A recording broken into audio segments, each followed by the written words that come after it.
The story begins, introducing Fang Yu, the state's top female MMA fighter. She recently began competing in official matches but has an unbeaten record. Her latest major victory has created a media frenzy, significantly boosting her popularity. A flashback reveals Fang Yu telling her wealthy businessman grandfather of her aspirations to become a fighter, an ambition that greatly disappointed him as she was always expected to contribute to the family business. Next, we meet Ming Tian, a young man residing in Macau. He has two younger siblings attending middle school, who are his sole responsibility since their mother abandoned them and their father passed away. His brother is an avid MMA fan, and his favorite fighter is Fang Yu, whom he calls the Queen. To support his siblings, Ming Tian left college and works as a delivery driver for a local restaurant. He strives to secure a college scholarship to continue his education. One day, he's tasked with delivering food to a local martial arts teacher.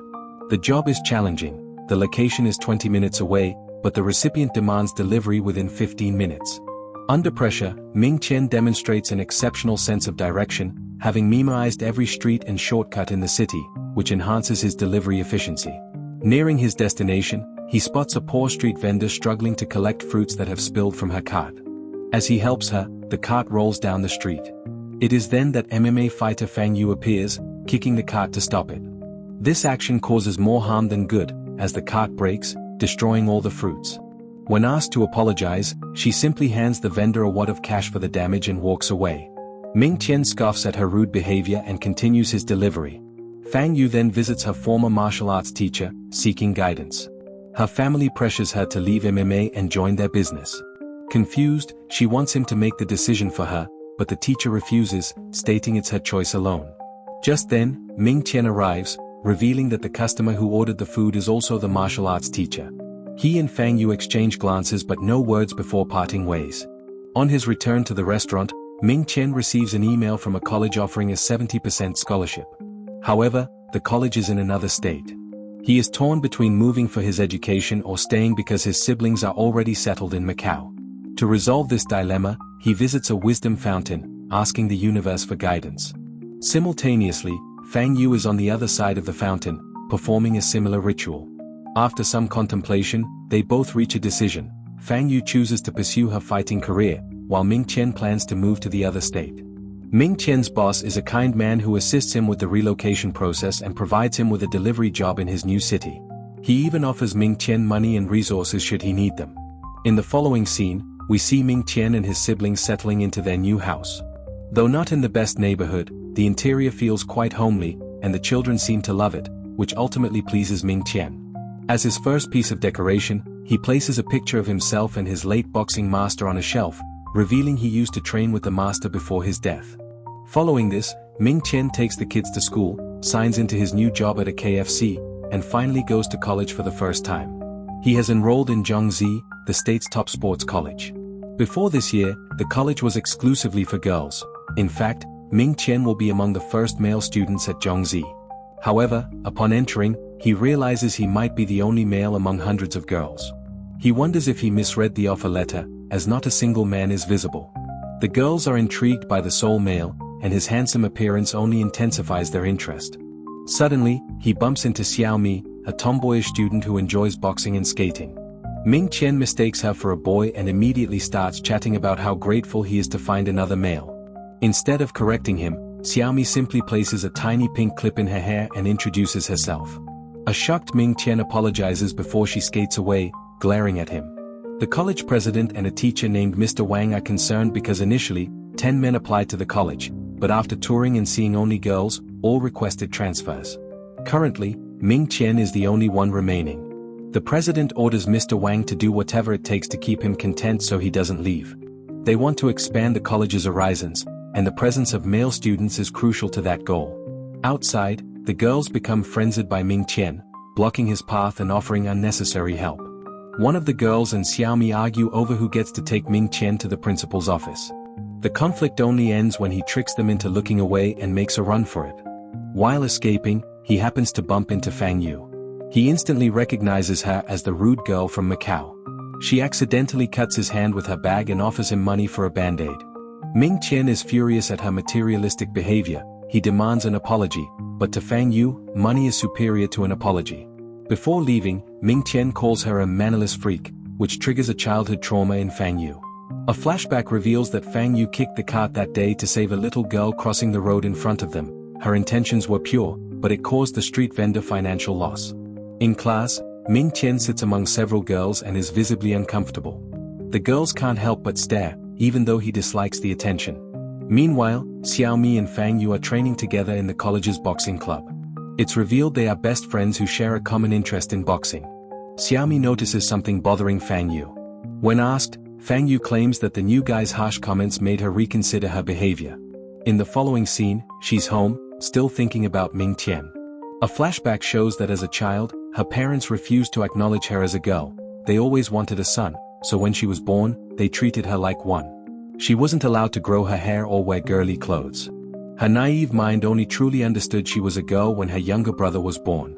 Only after his birth did her parents allow her to wear dresses. Overjoyed at finally being able to express herself, she gave a gift to her crush, but since all her friends thought she was a boy, they called her a freak. The incident bothered her so much that she still struggles with her gender identity. Meanwhile, at Ming Tian's home, his brother punches the air in his sleep. Ming Tian laughs at his cuteness before realizing that the girl he argued with is his brother's idol. He reflects that Fang Yu's eyes resemble his mother's, which made him angrier than he should have been earlier that day. In college, Ming Tian is constantly bothered by the girls, so much so that he can hardly concentrate on studying. The president and Mr. Wang, on the other hand, are overjoyed that he agreed to stay. However, Ming Tian plans to transfer to another college, even if it offers a lower tuition scholarship. The college's diverse clubs are its unique distinguishing feature. Students spend more time in the clubs than on their studies. In these clubs, their talents and skills are polished and showcased internationally. Some girls join boxing, others taekwondo, gymnastics, and so on. Fang Yu and Xiaomi are in the boxing club. Freshmen are encouraged to tour all clubs to choose one they'd like to join. During his tour, Ming Tian checks out the boxing club and finds Xiaomi and Fang Yu sparring. He is mesmerized by Fang Yu's skills, which are very similar to his master's. He assumes she must have trained with the same master but dismisses the thought. The girls try to force Ming Tian into their clubs and even fight each other for the same reason. To get rid of them, Ming Tian disregards his interests and decides to join the swimming club, the one with the fewest members. He confidently goes to the pool and dives in, waiting for instructors to arrive. Strangely, the pool is filled with several fish. A woman informs him that the club has been disbanded due to low enrollment, and the swimming pool has been converted into an ecological pool. This is the last straw for Ming Tian. He decides to transfer to another college, even if it means paying more tuition fees. He voices his concern to Mr. Wang, who begs him to stay. He even takes a picture of Ming Tian to put his silhouette on the men's bathroom sign being constructed down the hall, but the honor isn't enough to make Ming Tian stay. When he repeatedly requests, Mr. Wang reveals that the transferring process is quite easy. He'll have to fill out a form and post it to the college's filing box.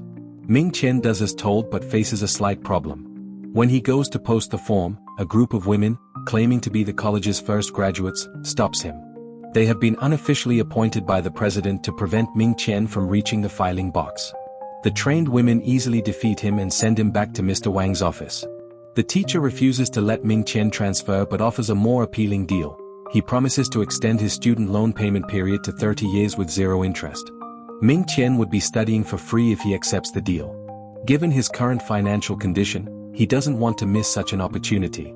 Still, the pressure of being the only guy among hundreds of girls is too much for him. He decides to consider the idea. Later, Ming Tian goes to a bathroom to change, but it turns out to be the women's. He bumps into a naked Fang Yu, who kicks him to the ground. As the two argue, Xiaomi barges in and assumes they were doing something fishy. The two dismiss her, and Ming Tian walks away. In the following scene, we see Xiaomi, Fang Yu, and their rival from the taekwondo class at an ice cream parlor, arguing over who gets the last scoop of strawberry. Meanwhile, Ming Tian is on his way to deliver food when he notices a bully dragging a kid across the street. He helps the kid escape but is in turn caught by the bullies. They take him to a field and threaten him until the girls arrive. Initially, they try to resolve the problem by talking, but when the bullies start getting physical, a fight ensues. After a long and entertaining struggle, the girls and Ming Tian manage to chase them away. Ming Tian is extremely grateful to them and befriends them after the incident. Because of the girls, college life doesn't seem so bad to him. Even if he faces problems, he decides to terminate his transfer and stay at Zhongzi. The very next day, he accepts Mr. Wang's offer, much to the teacher's delight. With his new friends and added advantages, Ming Tian hopes to have a smooth college life for the next 4 years. And that's where the first part of the series ends. What did you think of that story? Like and subscribe to support the channel, and share your thoughts in the comments section. Thank you for watching and see you next time for more fun recaps.